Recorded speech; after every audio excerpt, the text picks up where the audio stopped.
Bonjour, toujours dans l'univers du travail sur soi et dans le monde du chesed, du don de l'altérité.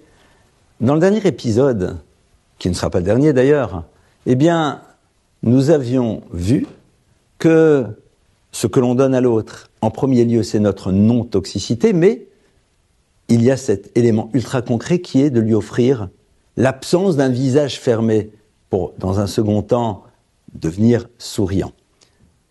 Nous étions arrêtés sur cette problématique, mais comment on fait ? Comment on arrive à se motiver pour cela ? Pour cela, je vais vous raconter une histoire. Allez, c'est l'histoire de cette personne qui rentre dans un magasin, on va dire, dans un magasin de chaussures. Cette personne rentre, elle veut acheter une paire et, comme beaucoup le font, elle va en essayer 2, 3, 4, 5 couleurs, tailles, modèles. Et la personne qui est responsable du magasin, cette personne qui est vendeur ou vendeuse, ça peut être un homme comme une femme, est là, aimable, gentil, oui, il n'y a pas de problème, je vais vous montrer cette paire, peut-être que vous la préférez dans telle couleur, et puis au bout d'un moment, on devient peut-être pas copains, mais on se parle. Et puis à un moment, la personne dit, il y a quelque chose, il dit, oui, tout va bien, mais c'est vrai, et elle vous dit que ce matin, c'était compliqué pour venir, le RER en retard, le problème de X, d'Y, le parapluie qu'on a oublié, il pleuvait. Et on lui pose la question suivante, on dit, écoutez, très sincèrement, je suis arrivé, j'aurais jamais pu imaginer que vous aviez eu cette telle galère technique pour venir, vous étiez tellement accueillant, sympathique, souriant, souriante, serviable, enfin. Et la personne de nous dire, écoutez, vous savez, je pense que si je vous faisais la tête, vous seriez peut-être pas resté très longtemps dans le magasin, même si j'ai de bonnes raisons. Donc j'ai fait un effort. Cette personne, elle m'apprend une leçon extraordinaire.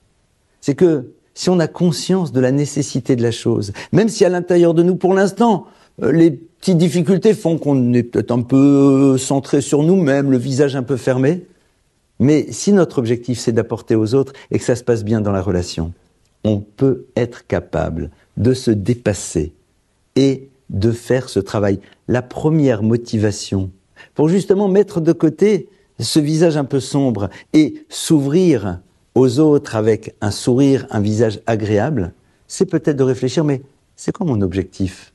Et mon premier objectif dans la vie, c'est que quand je rencontre quelqu'un, j'ai envie de lui apporter. J'ai envie que cette personne se sente bien.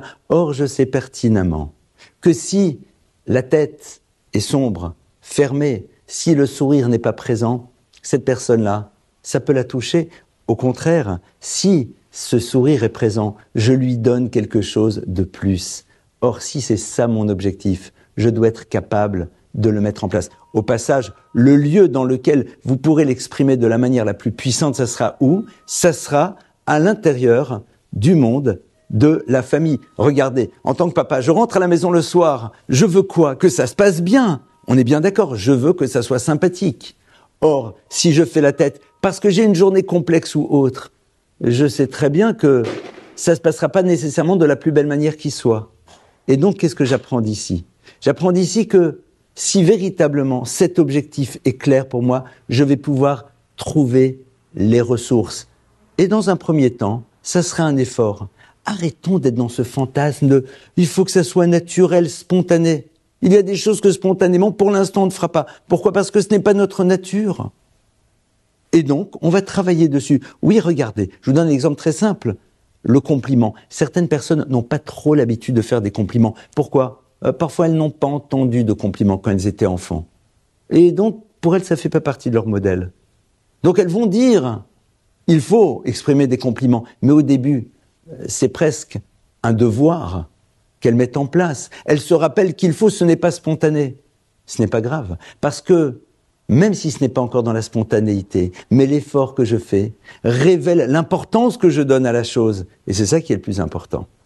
De manière concrète, on va donc se retrouver maintenant dans cette notion de « Heve mekabel et kol ha'adam besever panim yafot » de recevoir tout à chacun, quel qu'il soit. On ne sélectionne pas avec un visage, au moins, qui ne soit pas fermé. Vous allez constater d'ailleurs le matin quand vous sortez de chez vous, que vous prenez des transports, que vous voyez les gens avec des mines fermées, c'est un peu anxiogène. Si vous voyez quelqu'un qui est avec un visage sympathique. Ça nous donne quelque chose. En plus, d'ailleurs, vous constaterez que les enfants se tournent naturellement vers ces personnes. Pourquoi? Parce qu'il y a un lien qui se crée. Bien sûr, vous allez dire, si je commence à sourire à tout le monde, les gens vont se poser des questions. Qu'est-ce que vous cherchez? Quel est le but? Non, non, on ne va pas aller jusque-là pour l'instant. Juste travailler sur l'absence de cette fermeture, mettre de côté ce visage un petit peu stressant, stressé, même si parfois la réalité de notre vie fait qu'on pourrait la voir à l'image de cette personne qui a loupé sa connexion et qui a oublié son parapluie.